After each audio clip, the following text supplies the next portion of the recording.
Nityananda, Shri Advaita Gadadhar Srivasadi Gaur Bhakta Vrinda, Hare Krishna Krishna Krishna Hare Hare, Hare Rama Rama Rama Hare Hare. Hare Krishna. So let's read now from our 1019. Let me share my screen.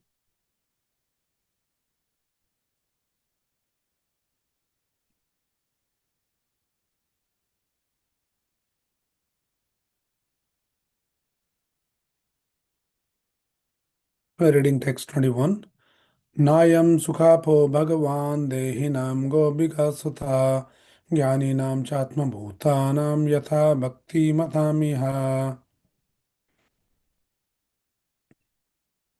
Translation by Srila Prabhupada.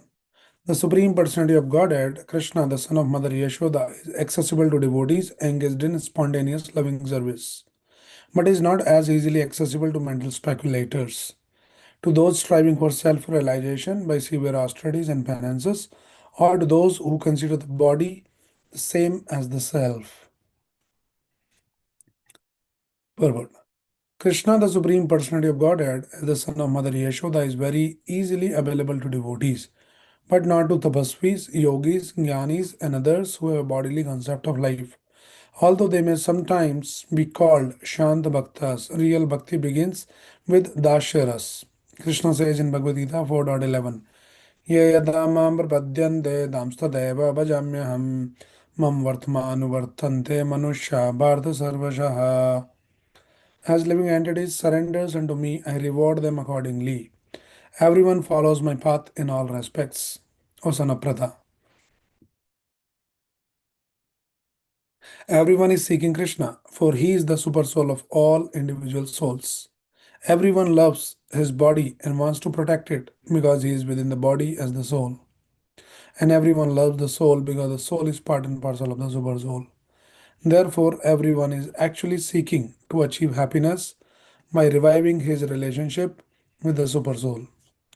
As the Lord says in Bhagavad Gita 15.15, Vedasya sarvar aham eva vedyaha. By all the Vedas, it is I who am to be known.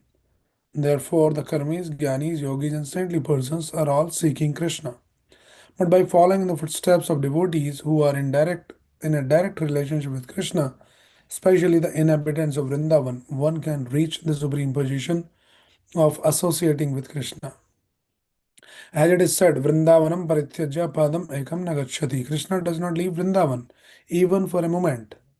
The Vrindavan Vasis, Mother Yashoda, Krishna's friends, and Krishna's conjugal lovers, the younger gopis with whom he dances, have very intimate relationship with Krishna. And if one follows in the footsteps of these devotees, Krishna is available. Although the Nitya Siddha expansion of Krishna always remain with Krishna. If those engaged in sadhana siddhi follow in the footsteps of Krishna's Nitya Siddha associates, such sadhana siddhas also can easily attain Krishna without difficulty. But there are those who are attached to bodily concept of life. Lord Brahma and Lord Shiva, for example, have very prestigious positions, and thus they have the sense of being very exalted Ishwaras. In other words, because Lord Brahma and Lord Shiva are guna avtaras and have exalted positions, they have some small sense of being like Krishna. But the pure devotees who inhabit Vrindavan do not possess any bodily conception. They are fully dedicated to the service of the Lord in sublime affection. Prema, Sri Chaitanya Mahaprabhu has therefore recommended Prema Pumartho Mahan. The highest perfection of life is Prema, pure love and relationship with Krishna.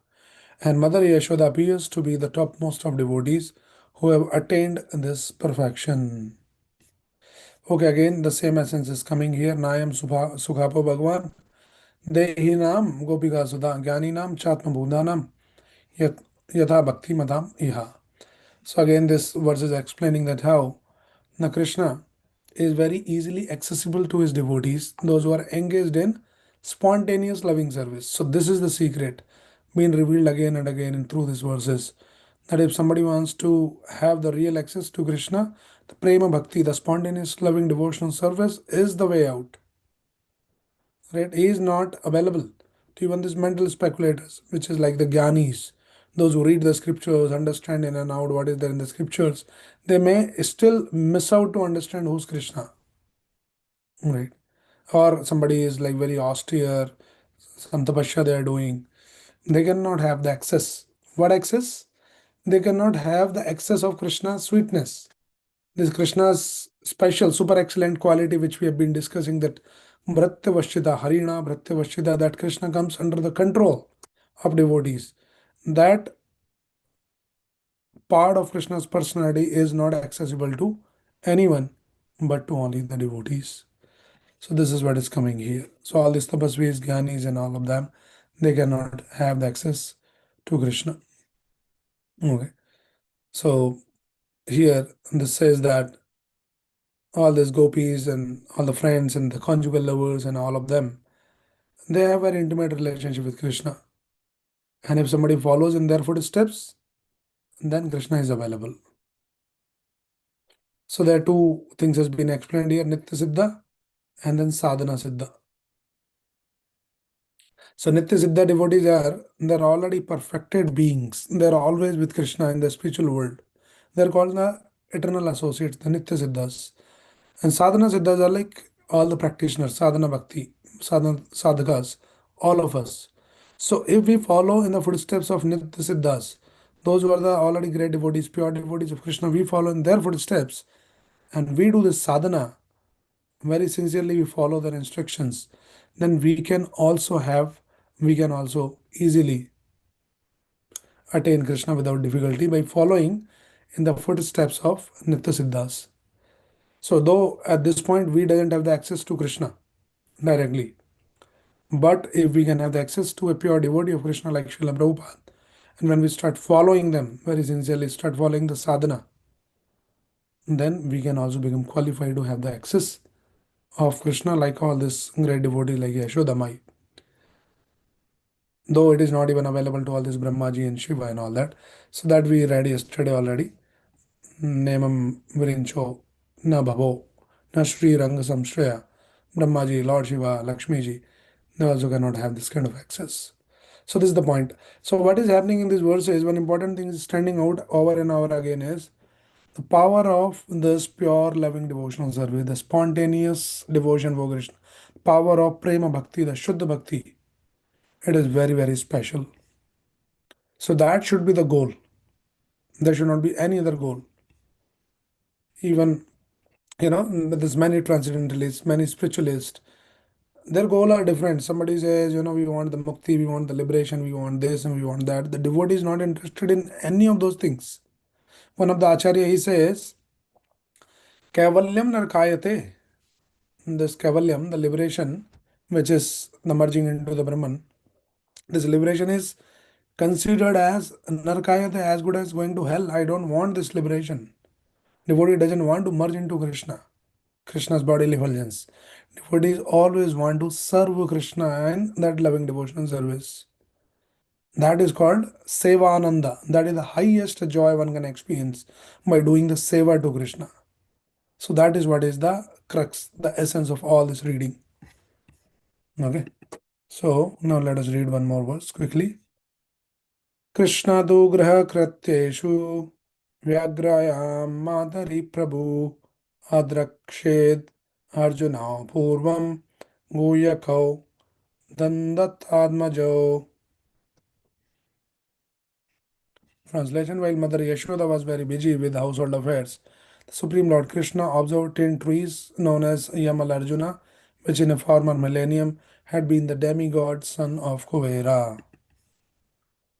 Puranarada Sapena Brakshadam Brabhidau Madat Nalkuvara Mani Grivo Iti Khyadau Shriyanvitau. In their former birth, these two sons, known as Nalkuvar and Manigriva, were extremely opulent and fortunate, but because of pride and false prestige, they did not care about anyone, and thus Narad Muni cursed them to become trees. So here There's another, you know, the aspect of this story is coming. Krishna was bound and all of that happened now. Now there is another side of the story wherein Krishna saw these two trees, Yamal Arjuna trees, they're famous as. So they were previously the sons of this Kuber, who is the treasurer of the demigods. The two sons, Nalkuvar and Manigriva, they were cursed because of something in the past by Narad Muni. So that story will come in the next chapter, that why they were cursed and what happened. And then later how they got liberated by Krishna's grace. So all of that will come in the moving forward verses. Okay, so this chapter is over. So I think we'll stop here today. Unless anybody has any quick question or any comment. Anyone, you can just unmute yourself and ask the question if you have any.